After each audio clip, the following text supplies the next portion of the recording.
Magandang araw po sa aking mga minamahal na kababayan, Luzon, Visayas at Mindanao. Sa ating mga kapatid na Muslim, Assalamu alaikum warahmatullahi wabarakatuh. Welcome to my vlog.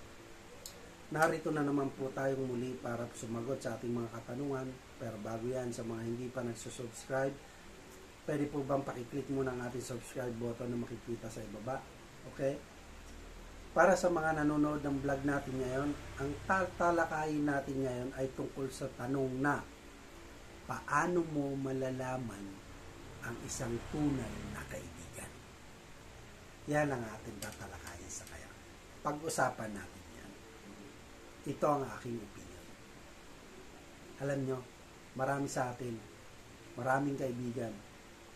Aminin man natin or hindi, marami tayong kaibigan. Lalo na kapag marami tayong pera o mayroon tayong pera. Totoo yan. Hindi mo malalaman ang tunay mong kaibigan habang maginhawa ang buhay mo. Kailan mo sila makikilala? Kapag marami ka ng problema. Kapag wala na silang pakinabang sa'yo, iilan na lang ang matitira sa'yo or pwedeng wala nang matitira sa'yo. Marami na nangyayari yan. Di po ba? Na kapag meron ka marami ka pang pera, diba? Maraming kakakilala. Minsan nga, yung nasa abroad ako, no, umuwi ako. Hindi ko kakakilala. Oh, umuwi ka na pala abroad. Ipapatingin ako. Sino ba yun? Hindi ko kilala. No? Tapos, nung walang-wala ka na, no, halos banggain ka na. Hindi batiin ka. Totoo yan, no? So, grabe ang ano ng pera sa kaibigan. Hindi mo talaga makikilala kung talagang tunay silang kaibigan. Kasi nga, makikilala ka lang naman nila kapag meron ka pang pera. Pero pag wala na, wala na. So, ito naman po ang aking suggestion. Alam niyo, minsan mas maganda pa nga ang mag-alaga ka na lang ng mga aso or pusa kaysa magkaroon ka ng kaibigan na bandang huli, siya mismo yung magiging kalaban mo or traitor sa'yo. Ang suggestion ko lang is, piliin natin ng mabuti ang gagawin natin kaibigan.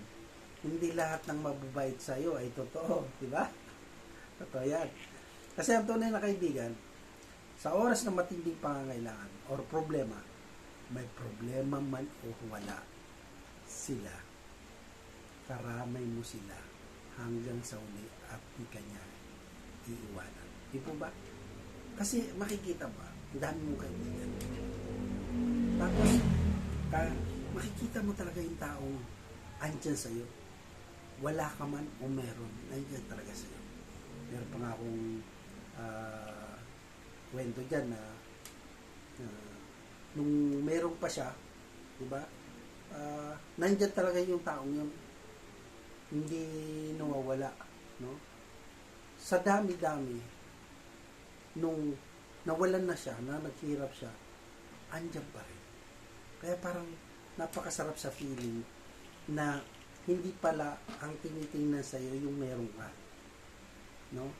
So, maganda nung wala ka, alam mo, kahit na walang-wala, talagang pag lumapit ka sa kanya, talagang nandyan siya. Bukas ang dalawa niyang kamay, dalawa niyang pala.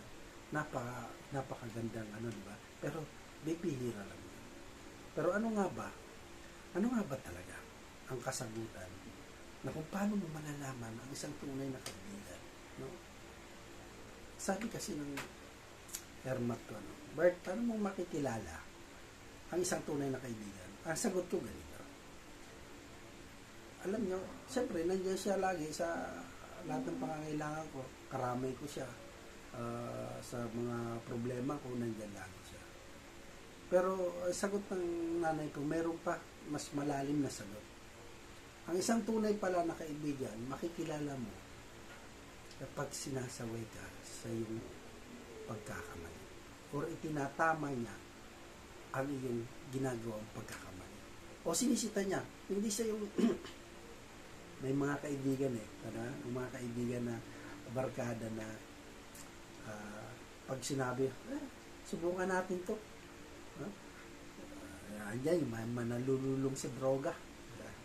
Totoo yan. Talagang, sabi, kung tunay ka talagang kaibigan, tikman natin to. Sabay-sabay tayo. Pero sabi ng nanay ko, mali yun. Ang tunay na kaibigan, hindi ito-tolerate sa maling gawain mo. Talagang magagalit siya at siya mismo yung pipigil sa iyo. No? Hindi ka niya hayaan na masira ka sa mga bagay na ikakasira mo. Kumbaga, ang tunay na kaibigan, sasawayin ka kung ano yung mali mo. Diba? Magalit ka man or hindi, basta siya, sasawayin ka at pagagalit ka pa. Iyon ang tunay na kaibigan. Ano po mga kababayan? Para sa experience nyo, para sa mga naranasan nyo, ano po para sa inyo ang isang tunay na kaibigan? Sinasabi dyan na parang ahas daw, no? Tutuklawin ka sa likod or katalikod ka lang. Ganito naman. Kaya mag-comment po kayo kung ano pong sa palagay nyo, sa naranasan nyo, paano ba malalaman natin o makikita isang tunay na kaibigan, no? So mag-comment po kayo. Hanggang dito na lamang, hanggang sa muli, Robert agad. Tandaan, pag may tanong, sagot agad. Marami pong salamat ulit. Ingat po lagi.